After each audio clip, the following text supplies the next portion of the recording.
All right, liftoff, and the clock has started. We choose to go to the moon in this decade and do the other things, not because they are easy, but because they are hard. Houston, Tranquility Base here. The Eagle has landed. Discovery, go at throttle up. And liftoff, the final liftoff of Atlantis on the shoulders of the Space Shuttle. America will continue the dream. This is The Space Shot, episode 418, This Week in Space History for March 23rd through the 29th. I'm John Molnix. Quarantine life is still going all right for us here in Colorado. There still are a bunch of small businesses open for drive-through service for coffee and food and stuff like that. So we have been trying to support them as best as we can for just the, going and picking up something. It's really going to be a struggle for a lot of those small places to stay open. So wherever you're at in your neck of the woods, if you have the ability to support a small business, I highly recommend doing so.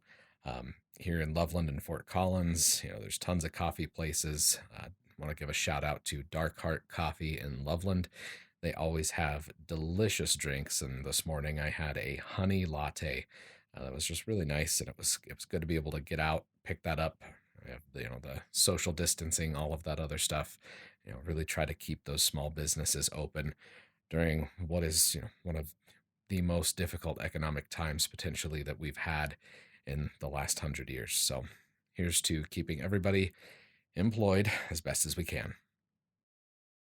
We've got some really fun space history this week, and in honor of this first piece of space history, I think I should pick up some corned beef and rye bread next time I'm at the grocery store. The first crewed launch of a Gemini spacecraft took place on March 23rd, 1965. A Titan II rocket lifted the Molly Brown capsule and astronauts Gus Grissom and John Young into space. Gemini 3 lifted off at 9:24 a.m. Eastern Standard Time from Launch Complex 19. Gus Grissom was the second American launched into space during the Mercury program on a suborbital trajectory in his Mercury Atlas spacecraft. The Liberty Bell 7 ended up sinking to the bottom of the Atlantic Ocean, and it was recovered in the 1990s and restored by the Cosmosphere.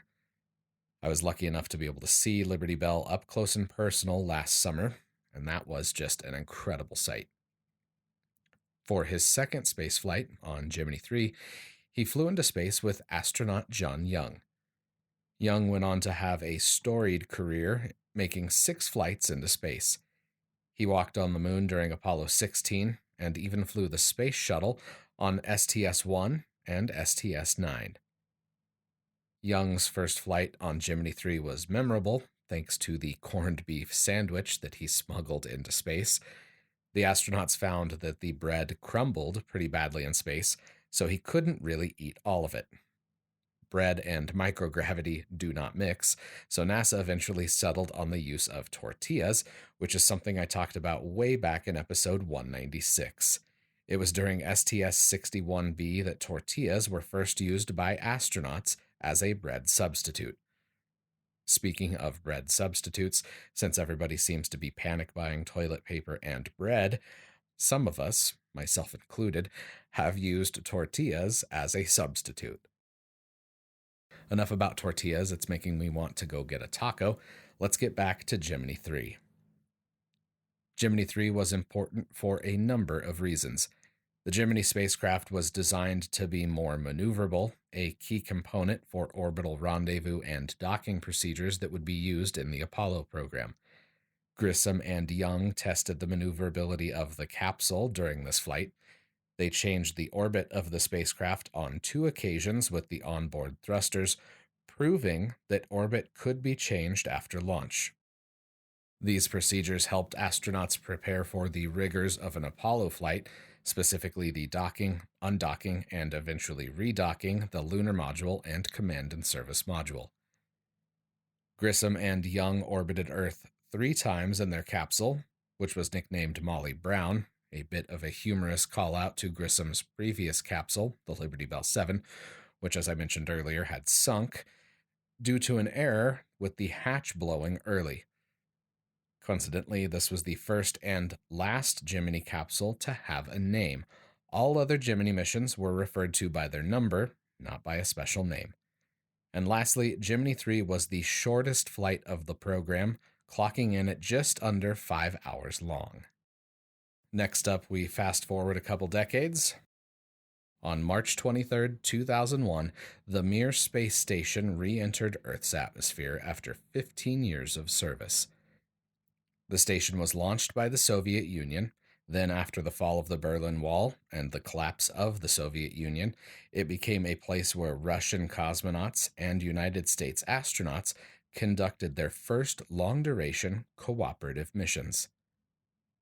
I've talked about Mir on numerous occasions, specifically episodes 19, 44, 46, and 285, among many others. Be sure to check those out in the show notes. Mir re-entered Earth's atmosphere above the Pacific Ocean, part of a controlled deorbiting plan that allowed the Russians to minimize the risk to people on the ground. Mir, like Skylab, wasn't designed to survive the extreme heat and aerodynamic forces of re-entry, so as it descended, the solar panels began to break off, followed by smaller components, and then finally the core blocks of the station that made it through the atmosphere without completely burning up. In a bit of a publicity stunt, Taco Bell put a 40-foot by 40-foot target in the Pacific Ocean. If a piece of Mir had hit that target, everyone in the United States would have received free tacos, which is fitting considering we've just talked about tortillas and bread in space. According to a NASA blog post, the space agency gets their tortillas from the United States military. I find this next part especially interesting. Quote, in August 2017, acting NASA Administrator Robert Lightfoot ate a meal that included tortillas from 2015. 2 years of a shelf life is absolutely wild for any food, especially a tortilla. I'll be linking to these out-of-this-world tortillas in the show notes. As far back as the mid-90s, NASA was also working on generating shelf-stable tortillas that could last for as long as 6 months. So it's incredible to think that they've basically quadrupled the amount of time that the tortillas can be on station or in space before astronauts eat them. Since we're totally off topic for space history, I might as well keep that up. The Star Trek The Next Generation episode Cause and Effect aired on March 23rd, 1992. This episode sees the crew of the Enterprise caught in a temporal causality loop, or a time loop, that sees the Enterprise destroyed over and over again. Actor Kelsey Grammer makes a cameo appearance in this episode as Captain Morgan Bateson, the captain of the USS Bozeman, which was the other Starfleet ship that made an appearance in this episode. Now, back to some history. On Saturday, March 24th, 2006, a SpaceX Falcon 1 rocket lifted off for the first time. About 30 seconds into flight, things started to go badly. I'm linking to a video in the show notes that shows liftoff and the eventual tumbling out of control of this vehicle. That launch was 14 years ago. The progress that SpaceX has made since these early unsuccessful Falcon 1 flights is something to be celebrated, especially when you take a look at their launch cadence here in 2020. The fifth reflight of a Falcon 9 rocket is proof that SpaceX is making significant progress on booster reusability. Congratulations to SpaceX on this anniversary. It may not have been successful, but it was an important first step. Now let's go back to the 90s. On March 24th, 1992, the Space Shuttle Atlantis launched on a nearly 9-day-long mission. Atlantis carried the ATLAS, or Atmospheric Laboratory for Applications and Science Experiments, inside the cargo bay. This shuttle mission had numerous familiar faces, everyone from Charlie Bolden, who was the commander, to mission specialists Kathy Sullivan and Michael Full. I'm linking to the post-flight video presentation that the National Space Society has in the show notes. I really love watching those videos, so thanks to everyone at the National Space Society for making those available. Next up, we've got the anniversary of a birthday and a death. The two people that I want to talk about were Wernher von Braun and Jules Verne. Von Braun was born on March 23rd, 1912, and Verne died on March 24th, 1905. Jules Verne saw much of the 19th century in his life, and he wrote a considerable number of important works, from 20,000 Leagues Under the Sea to his book From the Earth to the Moon. In his lifetime, von Braun moved from developing the V-2 rocket for the Nazi regime to designing systems that sent humans beyond low Earth orbit and to our moon.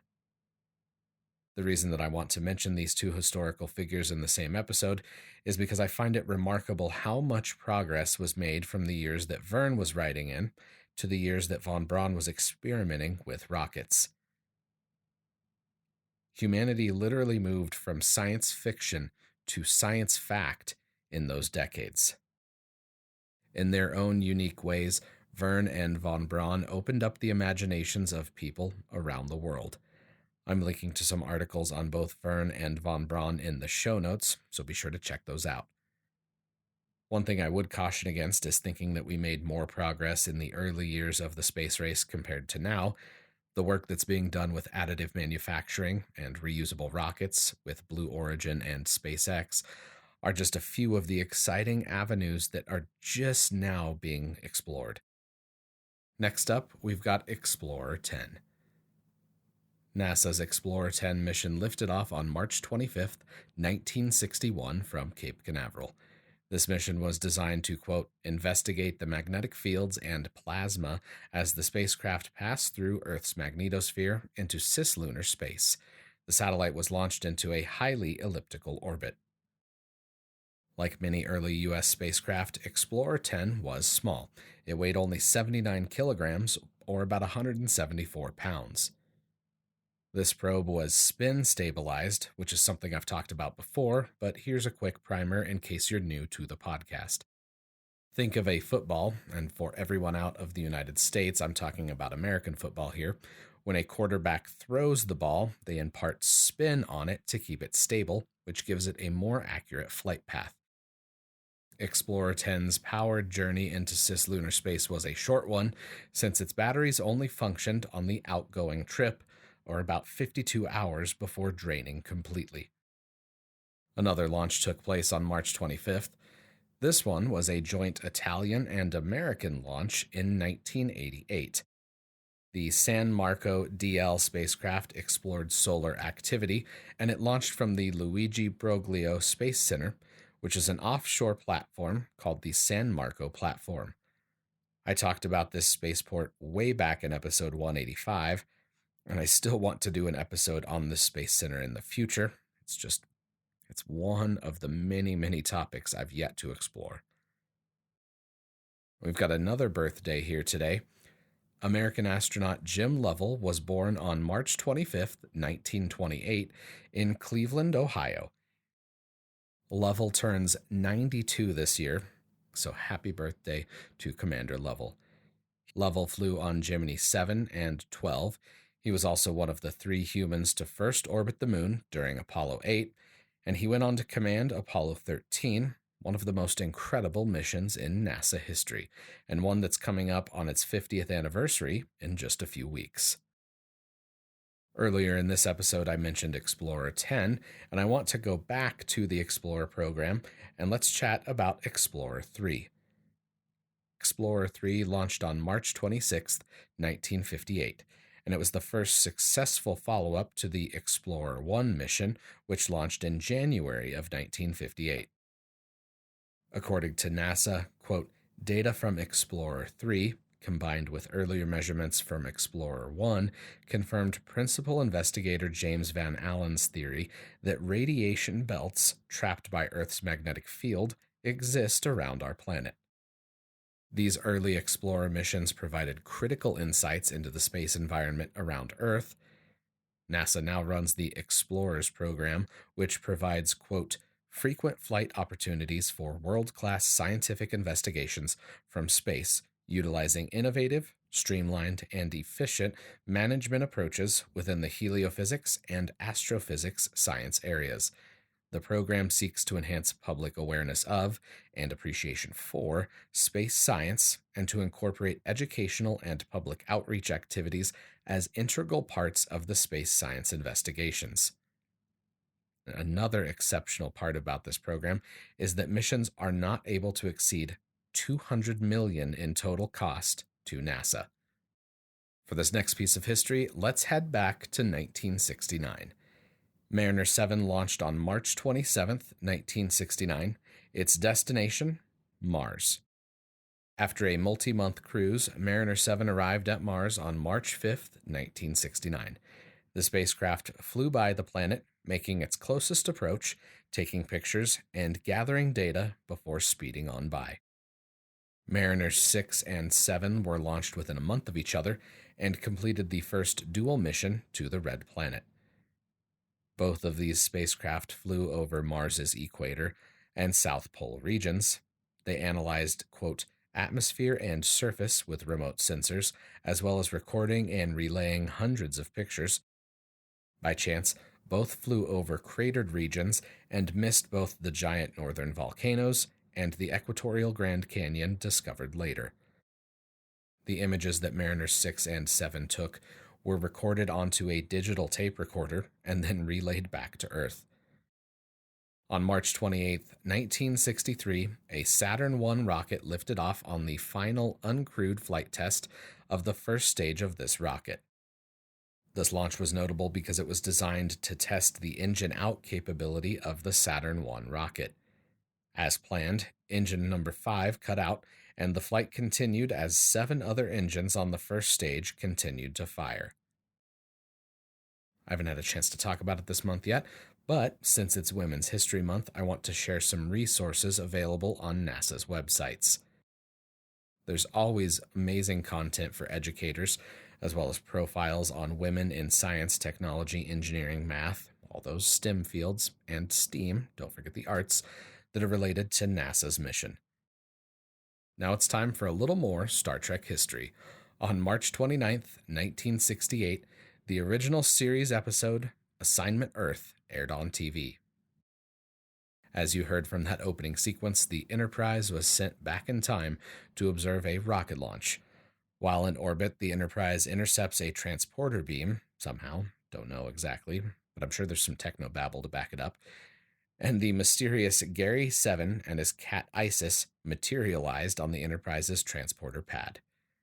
I don't want to give away too much of the plot, but this show has been out for a couple decades, so just check it out in the show notes. Speaking of Star Trek Picard is absolutely fantastic. The finale of this first season will be airing this week, actually, when this episode comes out. There's 10 episodes total. A couple of them have been a little bit slow, but really, truly, this has been some of the best Star Trek episodes of any series. I know some people are a little bit mad that they have to pay for CBS All Access to get these episodes. I really don't mind paying either for the incredible writing. Some people haven't been huge fans of it, but frankly, I don't know what the heck they're talking about. I've really enjoyed Star Trek Picard, so check it out. If you're really not wanting to pay for the service, you could always create a free account and binge all 10 episodes. But frankly, I think those people that are making that show deserve to be paid. Check it out, give them a couple bucks, and watch those episodes.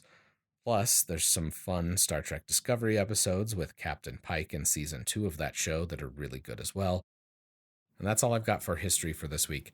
Again, I have launched a Patreon page for the podcast.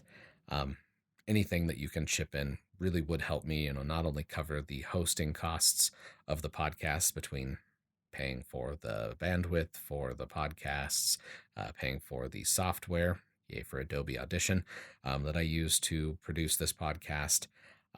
Those monthly recurring expenses do add up. Also, I would love to be able to get to a point where I can start going to more locations and actually recording audio and video of launches, of science events.